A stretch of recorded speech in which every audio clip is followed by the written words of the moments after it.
मंत्री संपूर्ण भाव में मिथ्या कथा कहते जो जो मंत्री पवित्र गृह मिथ्या कथा कही पार्टी बाहर सांबादिक मान मिथ्या कथा कहवाई डर कौन अच्छे कि वास्तव क्षेत्र में आलू पियाज पनीपरिया ठू आरंभ कर तेल पर्यंत लुण पर्यंत बहु परिमाण रेट बढ़ी जाए लोक माँ मैंने माँ कथा कहते माँ मैंने हांडी छाड़ू जावाई डरुंच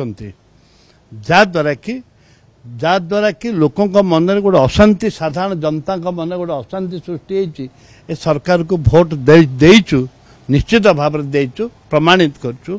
जे दरदाम कमेवाई किंतु ए सरकार संपूर्ण विफल मु आसला ए सेसन रे मु कही कि आपण मैंने देखुना सीनियर लोक हिसाब से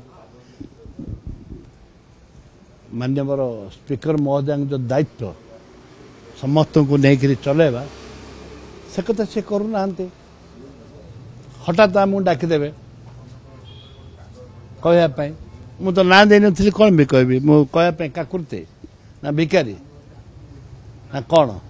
मु मो जिलार समस्या रही राज्यर समस्या रही विभिन्न प्रसंग अच्छी विशेषकर रेलवे प्रसंग उपर मु कहवाई चाहूली तार सुजोग नहीं गोटे टॉपिक पड़ी से टॉपिक रे मत डाकिबे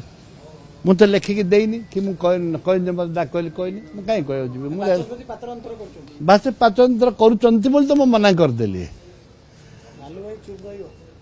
समय कहब